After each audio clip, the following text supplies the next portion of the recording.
Hello दोस्तों, नमस्कार। स्वागत है आप सभी का educational study on YouTube channel पे। तो देखिए दोस्तों, SSC GD constable exam 2023 continue आपके एग्जाम चल रहे हैं। आज आपके 31 जनवरी का चारों ही शिफ्टों का एग्जाम खत्म हो चुका है। तो 31 जनवरी चारों शिफ्टों के एग्जाम में हमें टोटल 80 प्रश्न मिले हैं, जहाँ पे आपको जीके, साइंस, करंट अफेयर और हिंदी के प्रश्न कवर कराए जाएंगे।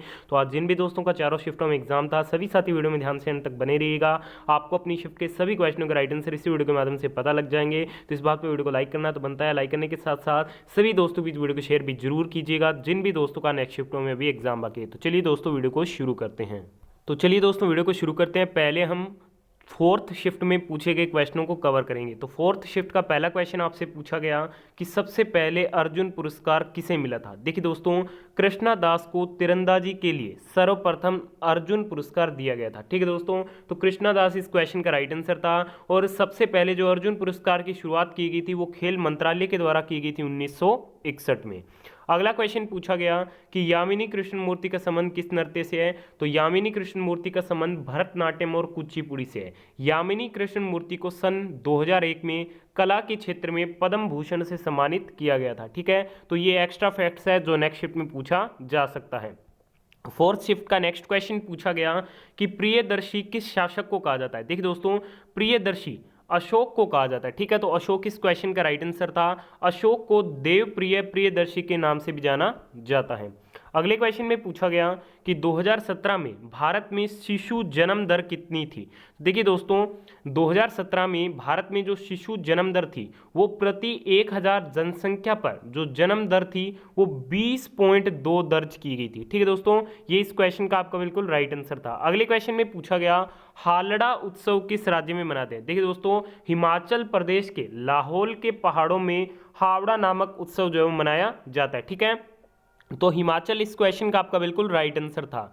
अगले क्वेश्चन में आपसे पूछा गया कि भौगोलिक दृष्टि से भारत का सबसे छोटा राज्य कौन सा है। तो भौगोलिक यानी कि क्षेत्रफल की दृष्टि से भारत का जो सबसे छोटा राज्य वो कौन सा है, गोवा है। और सबसे बड़े की अगर बात करें तो सबसे बड़ा कौन सा हो जाएगा, राजस्थान हो जाएगा। और जनसंख्या की दृष्टि से सबसे छोटा राज्य कौन सा है, सिक्किम है। और सबसे बड़ा कौन सा है, उत्तर प्रदेश है। ठीक है, तो ये बात आपको ध्यान में रखनी है। अगले क्वेश्चन में पूछा गया स्टार्टअप इंडिया इनोवेशन वीक का उद्घाटन किसने किया। तो देखिए दोस्तों, स्टार्टअप इंडिया इनोवेशन वीक का जो उद्घाटन है वो कॉमर्स और इंडस्ट्री मिनिस्टर पीयूष गोयल ने सोमवार 10 जनवरी 2022 को पहले स्टार्टअप इंडिया इनोवेशन वीक का उद्घाटन किया। ठीक है दोस्तों, तो पीयूष गोयल इस क्वेश्चन का आपका बिल्कुल राइट आंसर था। अगले क्वेश्चन में पूछा गया कनाडा में भारत के उच्चायुक्त कौन बने हैं। तो संजय कुमार वर्मा को कनाडा में भारत का उच्चायुक्त नियुक्त किया गया है। तो संजय कुमार वर्मा इस क्वेश्चन का आपका बिल्कुल राइट आंसर था। अगले क्वेश्चन में पूछा गया विद्युत विभवांतर का ऐसा ही मात्रक क्या होता है। तो विद्युत विभवांतर का ऐसा ही मात्रक क्या होता है, वोल्ट होता है। तो चलिए दोस्तों, फिर से अपने शुरू करते हैं। अब हम थर्ड शिफ्ट में पूछे गए क्वेश्चनों को कवर करेंगे। वीडियो में आगे बढ़े उससे पहले मैं आपको बता दूं, अभी तक आपने इस वीडियो को लाइक नहीं है तो प्लीज़ जल्दी से लाइक कर दीजिए। इस वीडियो में हम टारगेट रखेंगे पूरे 1000 लाइक्स कंप्लीट करने का, और 1000 दोस्तों के बीच आपको इस वीडियो में शेयर करना है, क्योंकि काफ़ी मेहनत से आपके लिए वीडियो प्रिपेयर की गई है। तो थर्ड शिफ्ट का पहला क्वेश्चन है कि पहली आदिवासी राष्ट्रपति कौन बनी है भारत की। तो ये बनी है द्रौपदी मुर्मू जी। ठीक है, और बात करते हैं अपने प्रथम महिला राष्ट्रपति कौन बनी थी भारत की, वो बनी थी प्रतिभा देवी सिंह पाटिल। और भारत के प्रथम राष्ट्रपति कौन थे, डॉक्टर राजेंद्र प्रसाद थे। भारत का पहला नागरिक कौन होता है, भारत के राष्ट्रपति होते हैं। और द्रौपदी मुर्मू जी से पहले राष्ट्रपति कौन थे, तो वो थे आपके रामनाथ कोविंद। ठीक है, तो ये बात आपको ध्यान में रखनी है। और वर्तमान में उपराष्ट्रपति कौन है, जगदीप धनखड़ है।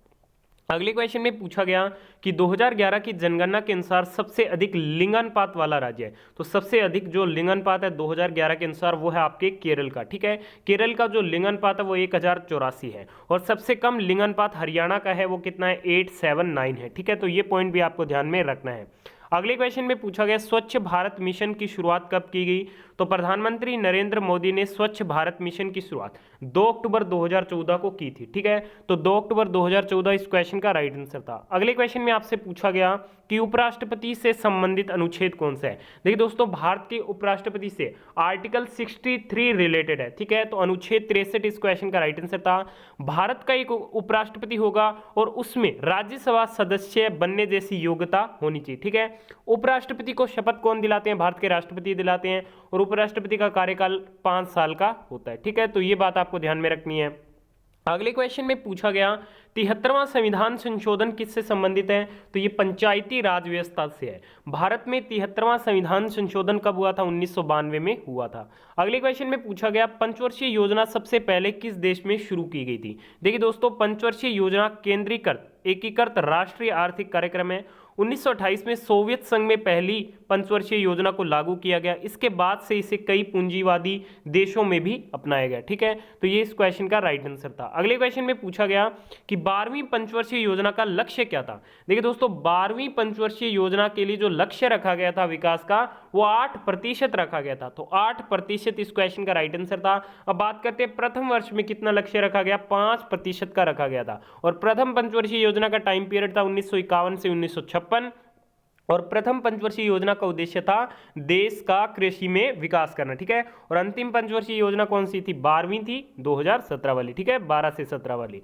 अगले क्वेश्चन में पूछा गया कि अवनति का विलोम शब्द बताइए। तो अवनति का विलोम शब्द क्या हो जाएगा? उन्नति हो जाएगा। ठीक है, तो उन्नति आपका राइट आंसर था। देखिए दोस्तों, अभी तक आपने इस वीडियो को लाइक नहीं किया तो प्लीज जल्दी से लाइक कर दीजिए। आपको टारगेट कंप्लीट करना है इस वीडियो में पूरे 1000 लाइक्स का। अगले क्वेश्चन में पूछा गया फूल का पर्यायवाची। तो फूल के पर्यायवाची हो जाएंगे पुष्प, सारंग, कुसुम, सुमन और गुल। ये क्या फूल के पर्यायवाची शब्द रहेंगे। अगले क्वेश्चन में पूछा गया कोलंबस ने किसकी खोज की थी? देखिए दोस्तों, कोलंबस को नई दुनिया यानी अमेरिका की खोज करने वाले व्यक्ति के तौर पर जाना जाता है। कोलंबस ने 12 अक्टूबर 1492 को अमेरिका की खोज की थी। ठीक है दोस्तों, तो कोलंबस के द्वारा किसकी खोज की गई थी? अमेरिका की खोज की गई थी। अगले क्वेश्चन में पूछा गया पर्वत का पर्यायवाची शब्द बताइए। तो शैल, नग, भूधर, पहाड़, अंचल, ये क्या है?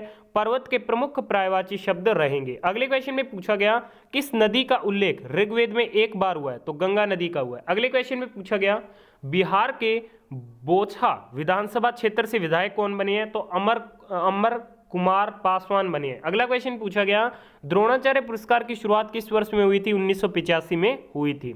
अगले क्वेश्चन में पूछा गया कि 36वां राष्ट्रीय खेल का शुभंकर कौन सा जानवर था? तो ये सावज था, जिसे लायन कहा जाता है। अगले क्वेश्चन में पूछा गया कि 20 हर्ट्ज से 20,000 हर्ट्ज के बीच की आवृत्ति वाले तरंगों को क्या कहते हैं? तो इन्हें श्रव्य तरंगे कहा जाता है। तो चलिए दोस्तों, यहां से हम सेकंड शिफ्ट में पूछे गए क्वेश्चनों को कवर करेंगे। उससे पहले मैं आपको बता दूं, अभी तक आपने इस वीडियो को लाइक नहीं किया तो प्लीज जल्दी से लाइक कर दीजिए। आपको टारगेट कंप्लीट करना है 1000 लाइक्स का, और 1000 दोस्तों के बीच आपको इस वीडियो को शेयर भी करना है। तो सेकंड शिफ्ट का पहला क्वेश्चन पूछा गया कि द्रौपदी मुर्मू राष्ट्रपति बनने से पहले कहां की राज्यपाल थी? तो द्रौपदी मुर्मू राष्ट्रपति बनने से पहले झारखंड की राज्यपाल थी। ठीक है दोस्तों, द्रौपदी मुर्मू भारत की आजादी के बाद पैदा होने वाली पहली राष्ट्रपति हैं। ठीक है, और 2015 से 2021 तक झारखंड के 9वें राज्यपाल के रूप में इन्होंने कार्यभार संभाला। ठीक है, तो ये पॉइंट भी आपको ध्यान में रखना है। और ये आदिवासी हैं। ठीक है, और ये आदिवासी राष्ट्रपति बनने वाली क्या है? पहली महिला है। अगले क्वेश्चन में पूछा गया 2011 जनगणना में बिहार का जनसंख्या में कौन सा स्थान था? तो 2011 जनगणना के अकॉर्डिंग बिहार का जनसंख्या के अकॉर्डिंग कौन सी पोजीशन है? तीसरे स्थान पे। पहले पे कौन है? उत्तर प्रदेश, दूसरे पर महाराष्ट्र और तीसरे पे कौन सा है? बिहार है। और सबसे कम जो जनसंख्या वाला राज्य है वो कौन सा है? सिक्किम है। अगले क्वेश्चन में पूछा गया भारतीय संविधान का भाग 4A किससे संबंधित है? तो भारतीय संविधान का जो भाग 4A है ये मौलिक कर्तव्य से संबंधित है। भारतीय संविधान के भाग 4A में 11 मौलिक कर्तव्य वर्णित हैं। अगले क्वेश्चन में पूछा गया इनमें से कौन सा नृत्य महाराष्ट्र का नहीं है?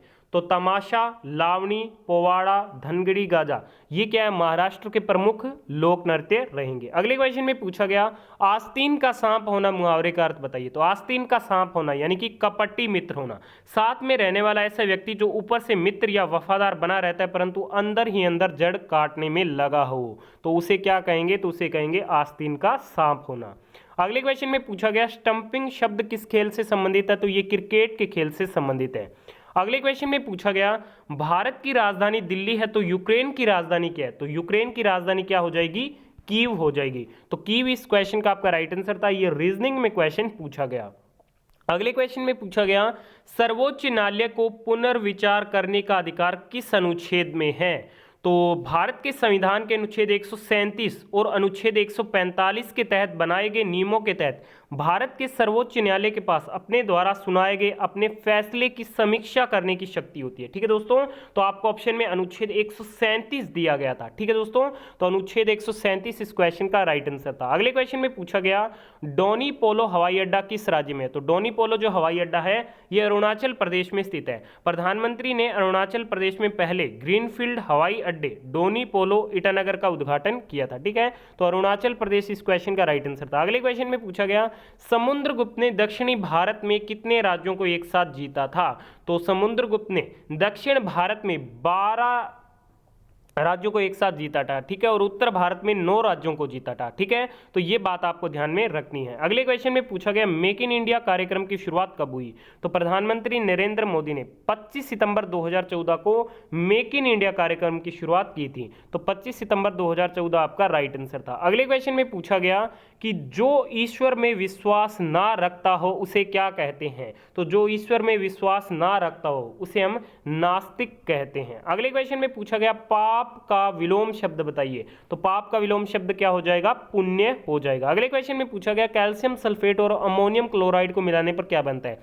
तो अमोनियम क्लोराइड और कैल्शियम सल्फेट को गर्म करने पर अमोनिया गैस क्या तैयार होती है? ठीक है, ये क्वेश्चन क्लियर नहीं मिल पाया। अगले क्वेश्चन में पूछा गया कि स्वराज पार्टी की स्थापना किसने की थी? देखिए दोस्तों, स्वराज पार्टी की स्थापना 1 जनवरी 1923 को देशबंधु चितरंजन दास तथा मोतीलाल नेहरू ने की थी। सीआर दास और मोतीलाल नेहरू ने 1923 में स्वराज पार्टी की स्थापना की थी, जो कि आपका राइट आंसर था। अगले क्वेश्चन में पूछा गया सोडियम सल्फेट और बैरियम क्लोराइड की अभिक्रिया से कौन सा उत्पाद बनता है? तो बैरियम सल्फेट बनता है। अगला क्वेश्चन पूछा गया इनमें से कौन सा नृत्य महाराष्ट्र का नहीं है? तो ऑप्शन में राउफ दिया गया था, जो कि जम्मू कश्मीर का है। ठीक है, ये इस क्वेश्चन का आपका राइट आंसर था।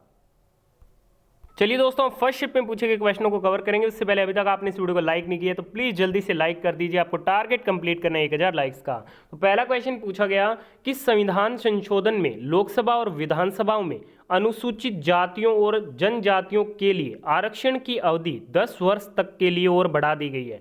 तो ये की गई है 104वें संविधान संशोधन के तहत। ठीक है दोस्तों, तो 104वां संविधान संशोधन आपका राइट आंसर था। अगले क्वेश्चन में पूछा गया भारतीय खेल प्राधिकरण की स्थापना कब हुई थी? तो स्पोर्ट्स अथॉरिटी ऑफ इंडिया की स्थापना 1984 में हुई थी। और इसका मुख्यालय कहां पे है? तो ये जवाहरलाल नेहरू स्टेडियम दिल्ली में स्थित है। अगले क्वेश्चन में पूछा गया पंजाब का लोक नृत्य नहीं है। तो ऑप्शन में लावणी दिया गया था, जो कि महाराष्ट्र का है। पंजाब के कौन कौन से? भांगड़ा, झूमर, जूली, डंकरा, धूमल। ठीक है, ये क्या है? पंजाब के हैं। और लावणी कहाँ का है? महाराष्ट्र का है। इसके अलावा गिद्दा हो गई, ये भी क्या है? आपके पंजाब से ही रिलेटेड है, पर जो लावणी है वो महाराष्ट्र का है। नेक्स्ट क्वेश्चन में पूछा गया पृथ्वी की सबसे ऊपरी परत कौन सी है? तो भूपर्पटी, जिसे हम क्रस्ट कहते हैं, ये क्या है? पृथ्वी की सबसे ऊपरी परत है। तो ये इस क्वेश्चन का राइट आंसर था।